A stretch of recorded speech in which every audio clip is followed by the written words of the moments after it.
Hi hello നമസ്കാരം. മല്ലു മലയാള കുക്കിങ്ങിൻ്റെ പുതിയൊരു വീഡിയോയിലേക്ക് എല്ലാവർക്കും ഒരിക്കൽ കൂടി സ്വാഗതം. ഇന്ന് നമ്മൾ എഗ് പപ്സ് ആണ് ഉണ്ടാക്കാൻ പോകുന്നത്. ബേക്കറിയിൽ കിട്ടുന്ന അതേ രുചിയിൽ നമുക്കൊരു എഗ് പപ്സ് ഉണ്ടാക്കി നോക്കാം വീട്ടിൽ തന്നെ. ഓക്കെ, എൻ്റെ ചാനൽ ആദ്യമായിട്ട് കാണുന്നുണ്ടെങ്കിൽ സബ്സ്ക്രൈബ് ചെയ്യാനും ലൈക്ക് ചെയ്യാനും മറക്കരുത്. വീഡിയോ സ്കിപ്പ് ചെയ്യാതെ കാണാം. നേരെ വീഡിയോയിലേക്ക് പോകാം. ആദ്യമായി ഒരു ബൗളെടുത്ത് അതിലേക്ക് 1.5 കപ്പ് മൈദ ഇട്ട് കൊടുക്കാം. നമുക്കിനി 1/2 ടീസ്പൂൺ ഉപ്പിട്ട് കൊടുക്കാം. പിന്നെ ഒരു 1/2 ടീസ്പൂൺ പഞ്ചസാരയും കൂടി ഇട്ട് കൊടുക്കാം.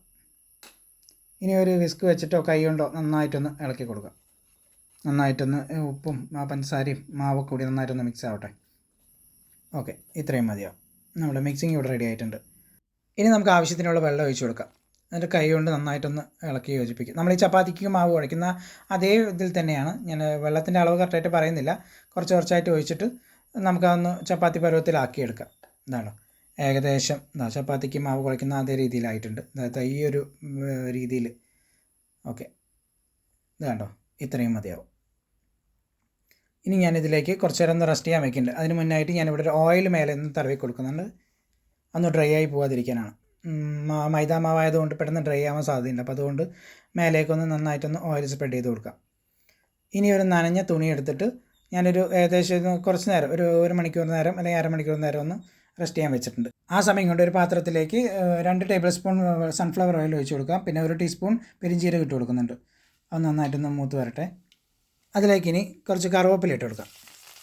അതൊന്ന് പൊട്ടി ഇതായിട്ട് വരട്ടെ. അതിനുശേഷം നമുക്ക് ചെറുതായി കട്ട് ചെയ്തൊരു പീസ് ഇഞ്ചിയുണ്ട്, അതിട്ട് കൊടുക്കാം. പിന്നെ ചെറുതായി കട്ട് ചെയ്ത വെളുത്തുള്ളി അതിട്ട് കൊടുക്കാം.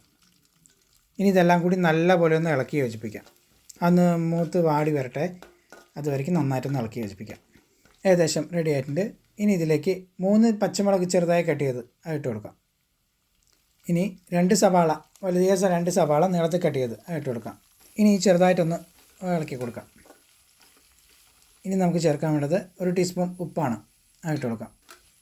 വീണ്ടും അതേപോലെ നന്നായിട്ടൊന്ന് ഇളക്കി കൊടുക്കാം. നമ്മുടെ ഈ സവാളയും ഇതൊക്കെ ഒന്ന് നന്നായിട്ടൊന്ന് കുഴഞ്ഞ് വരട്ടെ. സവാളയൊക്കെ ഏകദേശം ഒരു ബ്രൗൺ കളറിൻ്റെ ഗോൾഡൻ ബ്രൗൺ കളറിൻ്റെ ആ ഒരു ഇതിൽ അത്രയും മതിയാവും. ഓക്കെ, നമ്മുടെ സവാള ഇവിടെ വാടിക്കുഴഞ്ഞ് ബ്രൗൺ കളർ പോലെ ആയിട്ടുണ്ട്. ഇത്രയും മതി. ഇനി നമുക്കിനി പൊടികൾ ചേർക്കാം. 1/2 ടീസ്പൂൺ മഞ്ഞൾപ്പൊടി, പിന്നെ 1 ടീസ്പൂൺ മുളക് പൊടി, 1 ടേബിൾ സ്പൂൺ മല്ലിപ്പൊടി. ഇനി ഇതെല്ലാം കൂടി ഒന്ന് നല്ലപോലെ ഒന്ന് ഇളക്കി കൊടുക്കാം.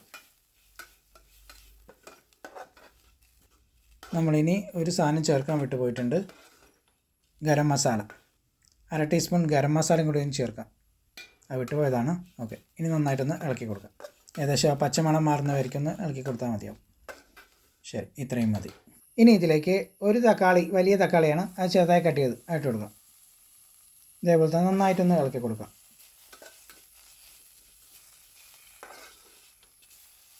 ഓക്കെ, ഇത്രയും മതി. ഇനി അതിലേക്ക് ഒരു 1/2 ഗ്ലാസ് വെള്ളം ഒഴിച്ച് കൊടുക്കുന്നുണ്ട്. എന്നിട്ട് ഇനി നന്നായിട്ട് നല്ലപോലെ ഒന്ന് ഇളക്കി കൊടുക്കാം. നമ്മുടെ ഈ തക്കാളിനെ നമ്മൾ കൈൻ്റെ തവി വെച്ചിട്ട് നമുക്കൊന്നിങ്ങനെ തട്ടിക്കൊടുത്താലും മതി.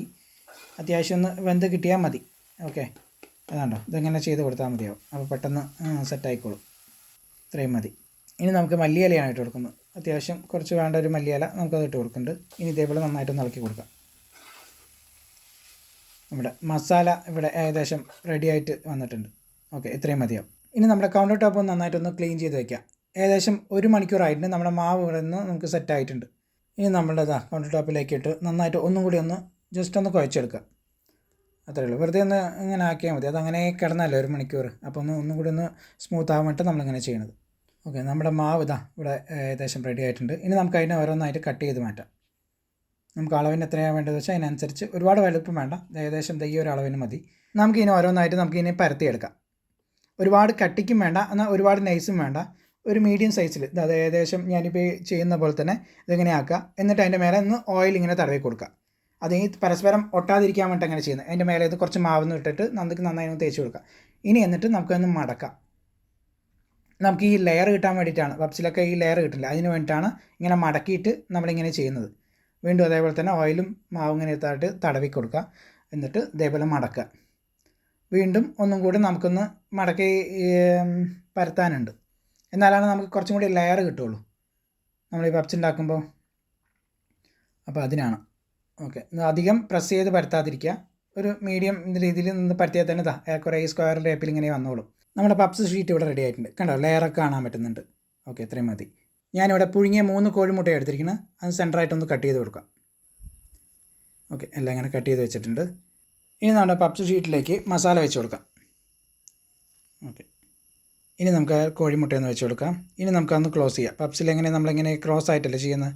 നിങ്ങൾക്ക് ഏത് രീതിയിൽ വേണം ചെയ്യാം. ഞാനിപ്പോൾ പപ്സിൻ്റെ അതേ രീതിയിലേക്കാണ് ഞാൻ ചെയ്യുന്നത്. നന്നായി ഒന്ന് ക്ലോസ് ചെയ്ത് കൊടുക്കാം. 4 വശത്തും ക്ലോസ് ആക്കിയിട്ടുണ്ട്. ഓക്കെ, ഓക്കെ, നമ്മുടെ പപ്സ് ഇവിടെ റെഡി ആയിട്ടുണ്ട്. വീണ്ടും ഒരെണ്ണം കൂടി ഞാനിങ്ങനെ ചെയ്ത് കാണിക്കുന്നുണ്ട്. കുറച്ച് വെള്ളമാക്കിയിട്ട് ആക്കി കഴിഞ്ഞാൽ ഒട്ടും നിൽക്കും. ഇല്ലെങ്കിൽ ഒന്ന് ജസ്റ്റ് ഒന്ന് പ്രസ് ചെയ്ത് കൊടുത്താലും മതി. പപ്സ് ഇവിടെ മടക്കി റെഡി ആയിട്ടുണ്ട്. അടി കട്ടിയുള്ളൊരു ചീനച്ചട്ടി അടുപ്പ് വെച്ചിട്ടുണ്ട്. അതിലേക്ക് ഞാനിവിടെ ഒരു 1/4 കപ്പ് സൺഫ്ലവർ ഓയിൽ ഒഴിച്ച് കൊടുക്കുന്നുണ്ട്. പപ്സ് നമ്മൾ ഈ രീതി ചെയ്യുമ്പോൾ അധികം മുങ്ങുന്ന തരത്തിലുള്ള എണ്ണ ആവശ്യമില്ല. നമുക്ക് കുറച്ച് അരക്കപ്പോളം അല്ലെങ്കിൽ 1/4 കപ്പോളം എണ്ണ തന്നെ മതിയാവും. ചൂടായ എണ്ണയിലോട്ട് നമ്മുടെ പപ്സ് ഇങ്ങനെ ഇട്ട് കൊടുക്കുന്നുണ്ട്.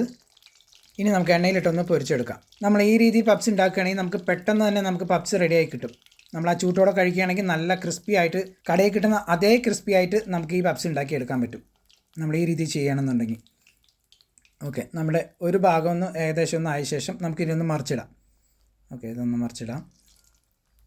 ഇതുണ്ടോ, ഇനി ഇത് നന്നായിട്ടൊന്ന് ഇനി ആ മറുവശം കൂടി ഒന്ന് നന്നായിട്ടൊന്ന് ഇതുപോലെ ഒന്ന് റെഡി ആയിട്ട് വരട്ടെ. നമുക്കൊന്ന് പൊരിച്ചെടുക്കാം. ഓക്കെ, വെണ്ണയിലായതുകൊണ്ട് നമുക്ക് പെട്ടെന്ന് റെഡിയായി കിട്ടും. ഏകദേശം നമ്മുടെ പപ്സ് ഇവിടെ റെഡിയായി കിട്ടിയിട്ടുണ്ട്. ഇത്ര തന്നെ മതിയാവും. ഇനി നമുക്ക് ഇതിനൊന്ന് കോരി മാറ്റാം. കണ്ടോ, നല്ല നല്ല അടിപൊളിയായിട്ട് നമ്മുടെ ഈ പപ്സ് റെഡി ആയിട്ടുണ്ട്. നമുക്കൊന്ന് മാറ്റി വയ്ക്കാം. ബാക്കിയുള്ളത് നമുക്ക് ഇതുപോലെ തന്നെ എണ്ണയിലിട്ടൊന്ന് പൊരിച്ചെടുക്കാം. ഞാനിവിടെ ആകെ 3 എണ്ണമാണ് ഇപ്പോൾ ഉണ്ടാക്കുന്നത്. ബാക്കി 3 എണ്ണം ഞാൻ പിന്നീട് ഉണ്ടാക്കുന്നത്. ബാക്കിയുള്ളതിന് നമുക്കൊന്ന് നന്നായിട്ടൊന്ന് കവർ ചെയ്തിട്ട് ഫ്രിഡ്ജിൽ സൂക്ഷിച്ച് കഴിഞ്ഞിട്ട് 3-4 മണിക്കൂർ നേരം കേടുകൂടാതെ നിൽക്കും. നമ്മുടെ പപ്സ് ഇവിടെ ഏകദേശം റെഡി ആയിട്ടുണ്ട്. നമുക്കിനി ഒന്ന് കോരി മാറ്റി വയ്ക്കാം.